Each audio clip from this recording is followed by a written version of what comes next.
Hello guys, अस्सलाम वालेकुम। Welcome back to my channel ज़ुमज़ुम world. तो कैसे हैं आप लोग सब? मैं उम्मीद करती हूँ कि आप अच्छे होंगे और आप लोग की दुआओं से मैं भी अच्छी हूँ। तो यहाँ हो गया मेरा ब्रेकफास्ट का टाइम और आज फाइनली जो मैं इतने दिनों से कह रही हूँ ना, और जिस मकसद के लिए मैं ब्राउन ब्रेड लाई थी, मल्टीग्रेन ब्रेड लाई थी, वो मकसद आज पूरा हुआ है। वरना वो जो मतलब बेहतरीन वाला सैंडविच है ना, जो मैंने आज ने मुझे बताया था कि उसने कहीं खाया था, तो वो मैंने आज बना लिया है और आज मैं वो खाऊंगी और आज मेरी आत्मा तृप्त हो जाएगी इसे खा के। ये मेरा बड़ा ही मतलब टेस्टी सैंडविच सा बनाया है, लेकिन मुझे पता है आप लोग कहेंगे आप रेसिपी दो, तो रेसिपी इसकी आपको अलग से मिल जाएगी। तो है ये बहुत ही न्यूट्रिएंट और न्यूट्रिशियस, हाँ न्यूट्रिशियस और बहुत ज़्यादा यमी था। तो ये कैसे बनाते हैं इसका सारा प्रोसीजर मैं आपको समझाऊंगी। और ये देखो देखने में भी कितना डिसेंट लग रहा है। तो बाकी ये हेल्दी तो बहुत ज़्यादा ही, आपको पता है मैं हर चीज़ आजकल हेल्दी खा रही हूँ। आज मैं आपको एक ऐसे प्रोडक्ट के बारे में बताना चाहती हूँ जिसे मैंने हाल ही में मंगवाया है और जिसे इस्तेमाल करके मेरी ज़िंदगी बन गई है बहुत ज़्यादा आसान। तो वो प्रोडक्ट क्या है, चलो मैं आपको वो दिखा भी देती हूँ और उसके बारे में डायरेक्ट बता भी देती हूँ। मैं उसको ऑलरेडी यूज़ कर चुकी हूँ, तो मैं उसको यूज़ कैसे किया था और मेरा फर्स्ट रिएक्शन क्या था, वो भी मैं आपके साथ सब कुछ आगे शेयर करूँगी। तो सबसे पहले मैं आपको दिखाती हूँ वो प्रोडक्ट। तो ये है वो प्रोडक्ट जिसके बारे में मैं बात कर रही थी। ये है अगारो ब्रांड का hand held vacuum cleaner 800 what और इसका मॉडल जो है, मॉडल नेम जो है वो है रीगल। मैं इसे ऑलरेडी यूज़ कर चुकी हूँ। मैं ये बता रही थी कि मैं इसे ऑलरेडी यूज़ कर चुकी हूँ। ये आपको गंदा भी दिख रहा होगा। इसे इस्तेमाल करना इतना आसान है, मैं सच में बता रही हूँ। मैं ना मतलब पहले जब सुनती थी कि लोग वैक्यूम क्लीनर यूज़ करते, तो मुझे ऐसा लगता था कि हम लोग तो मतलब हम लोग एक मिडिल क्लास लोग हैं। मुझे लगता था ये चीज़ें हम लोग के लिए है ही नहीं, हम इसे इस्तेमाल नहीं कर पाएंगे, हमें ये आता नहीं है। लेकिन मैं आपको बताऊं ये बहुत आसान होता है। ये कोई ऐसी चीज़ नहीं है जिसे हम यूज़ नहीं कर सकते। हम सब कुछ कर सकते हैं यार, आजकल तो हम सब कुछ कर रहे हैं। मतलब इतनी हाईटेक मशीनें आ रही हैं कपड़े धोने की, तो हम वो भी इस्तेमाल कर रहे हैं, सब कुछ कर रहे हैं। जब कहते हैं ना, जब आप करना सीख जाओ तो सब कुछ आ जाता है। और इसे तो मतलब चलाना इतना आसान है। इसकी सबसे अच्छी बात मुझे ये लगी है, ये जो इसका कॉर्ड है ना, ये 5 मीटर लंबा कॉर्ड है। मतलब आप यहाँ लगाओ, मैं आपको सब कुछ दिखाऊंगी। जैसे मैंने आपको बताया कि मैं इसे यूज़ कर चुकी हूँ, मैं आपको सब कुछ दिखाऊंगी कहाँ मैंने इसको लगाया था और कहाँ जाके मैंने इसका यूज़ किया था।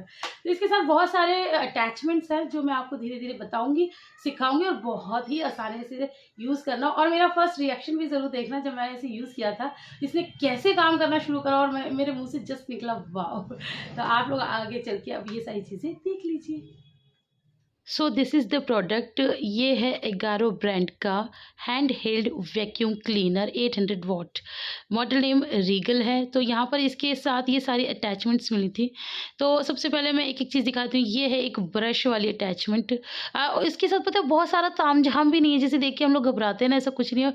बहुत कम चीज़ें हैं लेकिन सारी काम की हैं। एक ये था और सेकेंड ये था। ये कैसे कैसे यूज़ करते हैं, कैसे लगाते हैं वो, और क्या कौन सी चीज़ किस काम आती है, वो मैं सब आपको दिखाऊंगी। तीसरी अटैचमेंट ये है और चौथी अटैचमेंट ये पाइप है। तो सारी चीज़ें कैसे इस्तेमाल करते हैं, चलिए आगे यही दिखा देते हैं आप लोगों को। और मैंने इस्तेमाल किया तो मेरा इसके साथ एक्सपीरियंस कैसा रहा वो भी बता देती हूँ। लेकिन उसके साथ साथ मैं आपको इसका प्राइस भी बता देती हूँ। इसका प्राइस है 1499 रुपीज़ ओनली। तो चलिए सबसे पहले मैं आपको बताती हूँ इसे यूज़ कैसे करते हैं। तो सबसे पहली इसकी अटैचमेंट ये वाली है, जो कि इस जगह पर, यहाँ पर ये जगह दी हुई है, इस पे लगानी है। और ये सबसे मेन है, मतलब इसी के साथ हर चीज़ जॉइंट होगी। तो सबसे पहले हमने ये इसे लगा दिया और ये इस तरह से लग गई है। अब इसका यूज़ कहाँ होगा, कैसे होगा और मेरा रिएक्शन, वो सब आप आगे देख लीजिए।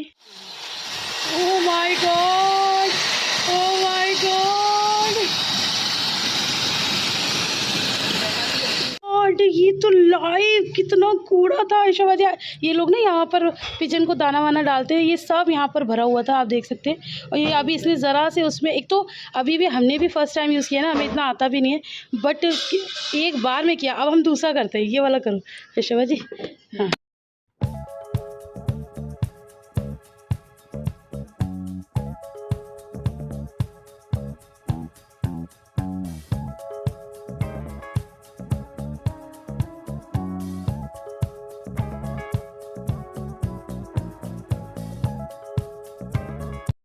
तो अब अब बारी आती है कि जो हमने सफाई की है इसका कूड़ा कैसे निकलेगा। ये जो लाल बटन है आप इसे दबाएंगे तो ये इस तरह से बाहर निकल जाएगा और फिर आप इस मशीन को रख दें और खाली ये डब्बे को पकड़ें और ये इस तरह से इसे खींच के निकालोगे तो ये डब्बा इस तरह से खुल जाएगा और यहाँ से आप सारा कूड़ा बाहर निकाल दोगे। मैं आपको दिखाऊंगी भी कि कैसे कूड़ा मैंने निकाला था और इसको आप धो भी सकते हो और बहुत ही आसानी से वापस इसे अपनी जगह पे प्लेस कर सकते हो। तो ये देखिए ये सारा कूड़ा हमारा निकला है, इसमें बाजरा, डस्ट सब कुछ शामिल है, तो ये आप देख सकते हैं। इसके बाद इसे दोबारा से लगाना हो तो ये लाल बटन फिर से दबाएंगे और इस तरह से बहुत आसानी से दोबारा लग जाता है।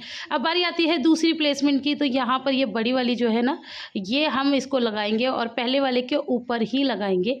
तो बस इसके ऊपर हम इसे इस तरह से लगाएंगे और इसका इस्तेमाल कहाँ होता है चलिए आपको वो भी दिखाती हूँ। तो इसका इस्तेमाल होता है ये जो हमारे बेड होते हैं, सोफ़े होते हैं, कॉर्नर्स होते हैं, तो वहाँ मतलब ना हमारा हाथ घुस सकता और ना ही कोई कपड़ा वगैरह हम डाल के सफाई कर सकते। तो बस ये कोनों के अंदर घुस के अच्छे से सफाई कर देता है और मुझे तो इतना मज़ा आ रहा था इसे चलाने में। तो मैं तो बीच में भी ये देखो ये धागा है ना, थोड़े बहुत तिनके वगैरह पड़े हुए, बच्चे भी बैठे हुए थे तो वो सब भी मैं इसे निकाल रही थी। अच्छा, इसके बाद हमने ये दूसरी वाली निकाल दी है और अब हम लगाएंगे इसका तीसरा जो पीस आया हमारे पास, ये है एक ब्रश। तो इसको भी मतलब पहले वाले के ऊपर ही लगाएंगे और इसे का इस्तेमाल करते हैं, इसे सोफ़े का जो ये सिटिंग एरिया होता है ना, तो बस इसको यहाँ पर लगा के इसे साफ़ कर देते हैं। इसी तरह से आप बेड साफ़ कर सकते हैं, इससे कर्टन साफ़ कर सकते हैं, अपनी गाड़ी साफ़ कर सकते हैं जो कि बहुत ही ज़्यादा आसानी से हो जाएगी। तो ये देखिए मेरा सोफ़ा कितना चमका जा रहा है, मुझे तो बहुत ज़्यादा ईज़ी टू यूज़ लग रहा है। इसके बाद बारी आती है इस पाइप की, अब इसका कहाँ यूज़ होगा वो तो बाद में बताऊँगी, लेकिन इसको लगाना कैसे है, पहली प्लेसमेंट के ऊपर इसे फिर से इस तरह से करके लगा देना है। अब इसे इस्तेमाल कहाँ पर करेंगे चलो मैं आपको वो भी दिखा देती हूँ। तो बस जहाँ आपका हाथ नहीं जाता, जैसे बेड हो गया, सोफ़ा हो गया और कोई ऐसी जगह जहाँ ये मशीन भी नहीं जा सकती क्योंकि मशीन थोड़ी सी पीछे से मोटी ही है, तो बस आप इस तरह से पाइप से वहाँ से निकाल सकते हैं। अगर आप भी इसे खरीदना चाहते हैं तो मैंने इसे अमेज़न से परचेज़ किया है, इसे तो बाय लिंक मैं अपने डिस्क्रिप्शन बॉक्स में दे दूँगी, आप वहाँ से जाके इसे बाय कर सकते हैं। तो बस अब टाइम हो गया था दोपहर का और आज सब लोगों ने मुझसे फरमाइश करके कहा कि भाई आप तहारी बनाओ। एक्चुअली मेरे घर वालों मतलब मायके वालों का ये कहना है कि मैं मतलब चावल की या राइस की कोई भी चीज़ बहुत अच्छी बनाती हूँ। ये वो कहते हैं भैया मैं नहीं कह रही, चाहे वो तहारी हो, चाहे वो बिरयानी हो, चाहे वो मतलब कुछ भी जो भी राइस से रिलेटेड है, मेरे राइस मतलब बहुत अच्छे खिले खिले और बहुत अच्छे टेस्टी बनते हैं। तो बस उसकी मैंने तैयारी कर ली है और इसकी रेसिपी मैंने शूट नहीं किया, अगर आप कहेंगे तो दे दूँगी, मतलब रेसिपी शूट की हुई है लेकिन इस व्लॉग में नहीं दी, व्लॉग बहुत लंबा हो जाता है ना, तो अगर आप कहेंगे तो इसकी तो मैं मतलब शूट कर लिए दे दूँगी इंशाल्लाह। तो बस यहाँ पर मैंने चावल भी भिगो के रखे हुए हैं। मैं जब भी दिल्ली जाती हूँ ना मुझसे ये लोग ज़रूर एक बार तो तहारी बनवाते हैं और ज़ैबा है ना, ज़ैबा, नगमा, इन लोग को भी बहुत ज़्यादा मेरे हाथ की तहारी, बिरयानी ये सब चीज़ें बहुत ज़्यादा पसंद है। तो चलो जल्दी से फाइनली बना लेते हो। और क्या है ना कि आजकल हमारे घर में इतने मेहमान हैं कि बहुत ज़्यादा डिटेलिंग में मैं ना शूट ही नहीं कर पा रही हूँ, बस ये जो भी है ये है। तो यहाँ पर हमारा खाना बन गया था तो मैंने अप्पी को बिठा दिया, मैंने कहा अप्पी अब आप इसे निकालो सबके लिए सर्व करो। तो अप्पी सर्व करे तो मैं अप्पी को यही बोल रही थी कि इस तरह से सर्व करो, सबके सर्व करने का तरीका अलग अलग होता है ना। तो अप्पी मैंने कहा था अप्पी इसे काटो और फिर उसके बाद मिक्स करना, तो अप्पी पहले ही सारा मिक्स कर रही थी। मैंने कहा नहीं अप्पी ऐसे कैसे हो जाएगा, यहाँ अप्पी के हाथ में भी ना चोट लगी हुई है। तो मैंने कहा अप्पी ऐसे नहीं होता, जैसे एक तरह से काट के फिर थोड़ा सा गैप होता है, फिर उस गैप में सारा मतलब मिक्स करते हैं। अप्पी कह रही मैं तो सारा चला देती हूँ। तो बस यहाँ पर हम दोनों बहनों की इस तरह से बात हो रही है और अप्पी के ना हाथ में थोड़ा सा कट लग गया है, तो वो आप अप्पी के चैनल पे देख लेना। और ये है मेरी प्लेट और मैं चलती हूँ खाने। छोटा वाला कब शुरू का है क्या? छोटा मेरा है, आज मैं भी लूँगी, लीजिए मालिक। इतनी टेम्पटिंग लग रही है देखने में ही। आई होप कि आपको पसंद आए। हाँ इसमें कोई संदेह शोना में दो ना शोना। शोना पियेंगी, शोना मेरे में से ही पियेंगी, इसमें शुगर है ना तो मैं बहुत ज़्यादा नहीं, लेकिन हाँ फ्रॉद वाली है तो फिर थोड़ा सा मैंने कहा चलो कभी कभी चलता है ये। बस आज नज़मा बाजी आई थी पता है, हाँ, और उन्होंने मेरी इतनी तारीफ़ की, कह रही थी बुलबुल तो बहुत पतली हो गई, इससे मुझे दूर रखना पड़ेगा वरना ये हाथ मारती है। देखो ये वहाँ भी देख रही है, ये यहाँ भी देख रही है, ये पूरी नज़र रख रही है मुझे। हाँ तो वो मेरे मतलब वेट लूज़ करने की बहुत तारीफ़ कर रही थी।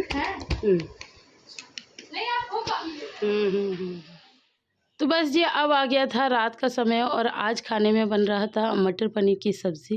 तो मुझे पता है आज आप लोग कहेंगे कि अभी आपने ये क्या व्लॉग बनाया, आपने बस ये दिखाया कि आपने पूरा दिन क्या खाया, क्या पकाया और सारी डिटेलिंग नहीं दिखाई। तो डियर मैं बस यही आपको पहले भी बता चुकी हूँ कि आज का जो व्लॉग है ना बड़ा हौश-पौश पे बना है। इंशाल्लाह कल से आपको मतलब बहुत ही अच्छा और प्यारा व्लॉग मैं दूँगी।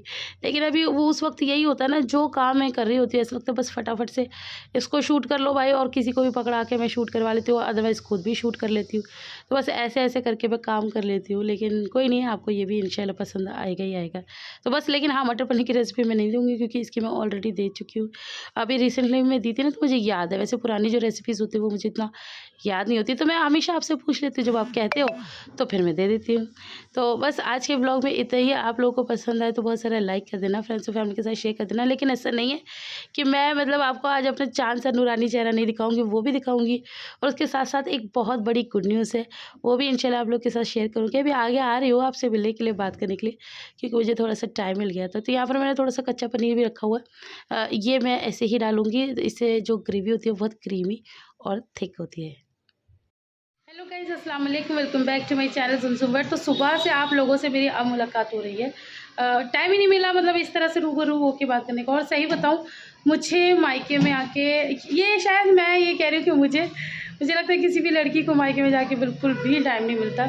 और जहाँ मायके में हों इतनी प्यारी प्यारी बहनें, भैया तो चलो ऑफिस रहते हैं, वो रात को मिल जाते हैं, लेकिन खैर अभी हॉस्पिटल में तो उधर से आना जाना चल रहा है, तो उतनी अभी बात नहीं हो पा रही है। लेकिन हाँ, आज मैं खुश हूँ।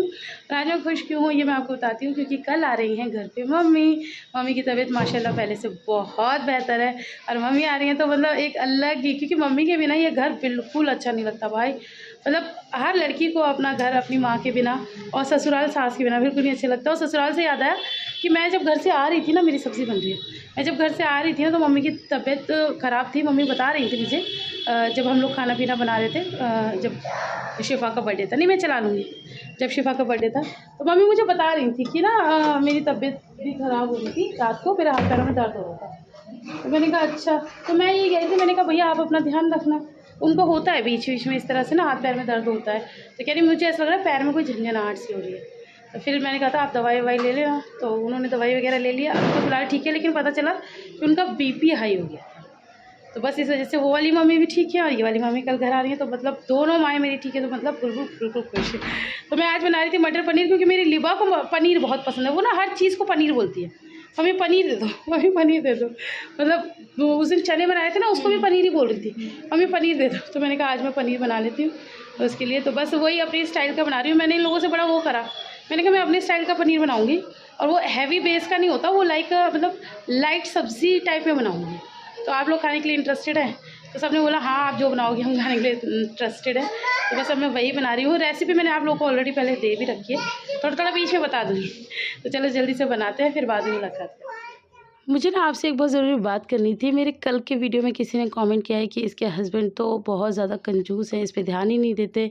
मायके आती है तो मायके वाले इसकी दवा दारू कराते हैं और वो तो पैसे भी नहीं देते। तो मैं आपको बता देती हूँ कि मेरे जो हस्बैंड है ना, वो सिर्फ मेरे लिए ऐसे नहीं करते, वो अपनी मम्मी के लिए भी ऐसे करते हैं। उन्हें हॉस्पिटल, डॉक्टर, दवाइयाँ बिल्कुल पसंद नहीं है। वो खुद भी बीमार हो जाते हैं ना गाइज़, वो अपने आप ठीक होते हैं, वो दवाइयाँ नहीं लेते। और ऐसे ही मेरे ससुर जी भी हैं। तो ऐसा नहीं है कि जब हम अगर मतलब ऐसा होता है ना, लेडीज़ अगर चलती फिरती दिखती है ना तो हर जेंट्स को लगता है कि ये ठीक है, क्या ज़रूरत है। तो जब हम पड़ जाते हैं ना तब तो फिर वही लोग ध्यान देते हैं ना, तो इस बात का ऐसे मत लीजिए आप लोग।